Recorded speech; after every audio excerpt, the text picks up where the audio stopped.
नसेल आणि तुम्ही सत्तेत असाल तर तुम्ही नेत्यांशी बोलून मंत्र्यांशी बोलून या जाचक अटी आमच्या शेतकऱ्याला, ज्याच्यात 36 लाख शेतकऱ्यांना फटका बसणार आहे, अशा जाचक अटी लवकरात लवकर त्या ठिकाणी मागे घ्या. मुख्यमंत्र्यांना काय आवाहन कराल? मुख्यमंत्र्यांना काय आवाहन कराल? मी आव्हान एवढंच करेल, कदाचित अधिकाऱ्यांनी त्या अटी टाकल्या असतील असं आपण समजूया.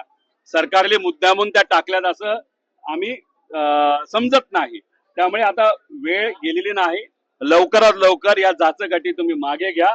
त्याच्यामध्ये 2019ची जी कर्जमाफीचा लाभ ज्या शेतकऱ्यांनी घेतलेला आहे त्यांना फक्त 50,000चा लाभ तिथे दिला जाईल. ते सुद्धा ओटीएस मध्ये मेजॉरिटी शेतकरी तिथे जाणार आहेत आणि त्यांना वरचे पैसे भरावे लागणार आहेत. आणि आज शेतकऱ्याकडे तो पैसा नाही. आज पाऊस नाही याचा अंदाज सगळ्यांनी सांगितलेला आहे. मग येणारं पीक हातात येणार नाही आणि कर्ज तसंही त्यांना भरता येणार नाही. त्यामुळे त्यासाठी 19ची अट तुम्ही काढावी. ओटीएसच्या बाबतीत सुद्धा 19ची अट तुम्ही काढून आणि कोणालाही तुम्ही असं बोलू नये की आधी पैसे भरा म्हणजे कर्ज वसुली करा, मग राहिलेले पैसे आम्ही देतो. डायरेक्ट तुम्ही 2 लाख रुपये शेतकऱ्याच्या अकाउंटमध्ये टाका आणि जे रेग्युलर कस्टमर जे शेतकरी आहेत त्यांना मात्र त्या ठिकाणी तुम्ही 25, 26, 27, 27 म्हणजे जो वर्ष अजून झालं नाही म्हणजे कदाचित तो पैसा आता मिळणार नाही असे 14 लाख शेतकरी आहेत, ते पुढे ढकलत आहात. ती सुद्धा अट काढून आत्ताच्या आत्ता त्यांना त्या ठिकाणी मदत करावी. आणि विमा त्याच्यातल्या ज्या अटी तुम्ही 4 अटी या काढल्या होत्या त्या अटी परत आणण्यात यावा, जेणेकरून शेतकऱ्यांना फायदा होईल आणि 1 रुपयामध्ये विमा देण्यात यावा, अशा आमच्या सगळ्या मागण्या आहेत.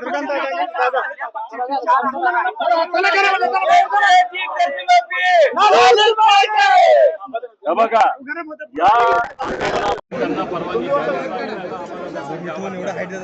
तसं नाही झालं तर हे प्रतिकात्मक आहे. मला असं वाटतं की प्रत्येक गावामध्ये तालुक्यामध्ये लोक हे रस्त्यावर उतरतील स्वतःच्या हितासाठी. मला लोकांना आपल्या माध्यमातून इथे एवढंच सांगायचंय, हा लढा तुमच्या सर्वांचा आहे. आता कुठल्याही प्रकारचं इलेक्शन नाही, पण आता सरकारने जर या अटी काढल्या नाहीत तर त्याचा फायदा तुम्हाला होणार नाही. पुढच्या वर्षभरात पाऊस येणार नाही हे सरकारच सांगते आणि तुम्हालाही अंदाज त्या ठिकाणी येणारं पीक आपल्या हातात येणार नाही. त्यामुळे लढण्याची हीच ती वेळ. आणि आज जर आपण लढलो नाही तर उद्या जाऊन तुमची मुलं शाळेत असतील तर फी देता येणार नाही, बऱ्याच अडचणी आपल्यावर येणार आहेत. त्यामुळे या लढ्यामध्ये तुम्ही सुद्धा अराजकीय पद्धतीने सामील व्हा. आपापल्या गावामध्ये, आपापल्या तालुक्यामध्ये, आपापल्या जिल्ह्यात स्वतःसाठी सिस्टमच्या विरोधात हा लढा तुम्हाला सुद्धा लढावा लागेल. आम्ही या पवित्र ठिकाणी लढत आहोत, तुम्ही तुमच्या गावात लढला तरी मला असं वाटतं की याला पुढच्या काही दिवसामध्ये यश आल्याशिवाय राहणार किंवा इतर जे नेते आहेत त्यांनी ज्या पद्धतीने विरोध केलेला आहे, ज्या पद्धतीने टीका करतायत, चंद्रकांत पाटील असतील, जयकुमार गोरे असतील, बघा मला त्यांना एवढंच सांगायचं की लातूरला एका शेतकऱ्याला बैल नसल्यामुळे स्वतःच्या पत्नीला झुंपावं लागलं त्या ह्याला नांगराला.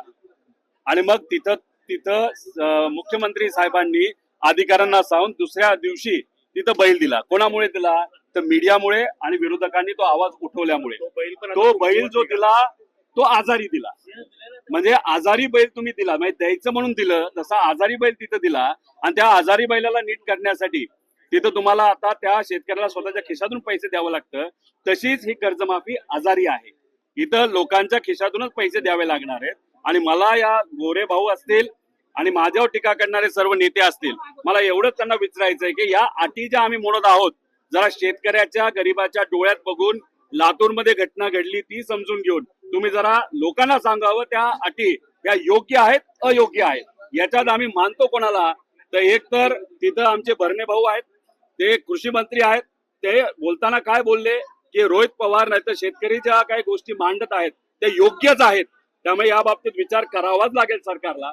मग मला असं वाटतं की जर भरणे मामा त्या ठिकाणी मंत्री असताना बोलू शकतात तर बाकीच्यांना बोलायला काय हरकत आहे. त्यामुळे सरकारने या बाबतीत लक्ष देऊन या सगळ्या अटी काढण्यात यावा आणि सरसकट कर्जमाफी आमच्या शेतकऱ्याला, कारण का शेतकरी आज खऱ्या अर्थाने अडचणीत आहे.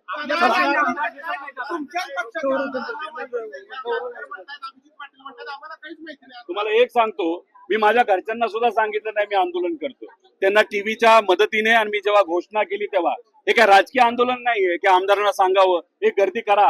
लोक आले ते स्वतःहून आलेले आहेत. आम्हाला कुठे राजकारण त्या ठिकाणी करायचं नाही. त्यामुळे ज्यांना कोणाला वाटत असेल आम्हाला सांगितलं नाही, एक तर आम्ही कोणाला सांगितलेलं नाही.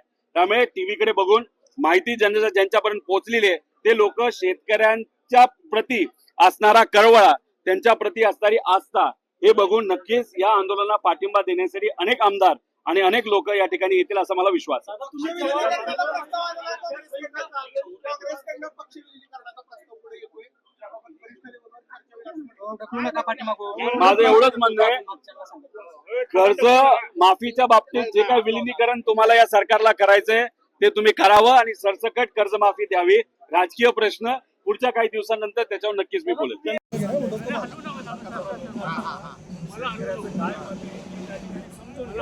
काही दिवसांपूर्वी बर्ने मामांचं अभिनंदन करतो की त्यांनी सरकारमध्ये मंत्री असताना सुद्धा त्यांनी मान्य केलेलं आहे की रोहित पवार आणि शेतकऱ्यांच्या ज्या मागण्या आहेत ते काय अट आहे ती जाचकच आहे, ती कुठे ना कुठेतरी काढली गेली पाहिजे, त्याच्यावर विचार झाला पाहिजे. त्यामुळे बर्ने मामांनी सरकारमध्ये असून शेतकऱ्याची बाजू तिथं घेतली. त्यामुळे मला जे पालकमंत्री आहेत मोरे भाऊ त्याला एवढंच सांगायचंय, ज्या अटी आम्ही म्हणतोय त्या शेतकऱ्यांसाठी अन्यायकारक आहेत का नाही आहेत, जरा धाडस दाखवून या सरकारच्या विरोधात बोलावं लागलं तरी तुम्ही ते शेतकऱ्यांच्या बाजूचं धाडस दाखवा. मग त्याच्यावर तुम्हाला चर्चा जर करायची असेल तर मग आपण तिथे कोणाला पाठवू शकतो आणि आपण नक्कीच चर्चा करू. दादा ज्या पद्धतीने दादा काँग्रेसमध्ये विलीनीकरणाची चर्चा सुरू आहे, संघर्ष शेतकऱ्याचा आणि सरकारचा आहे, याबद्दलचे जे प्रश्न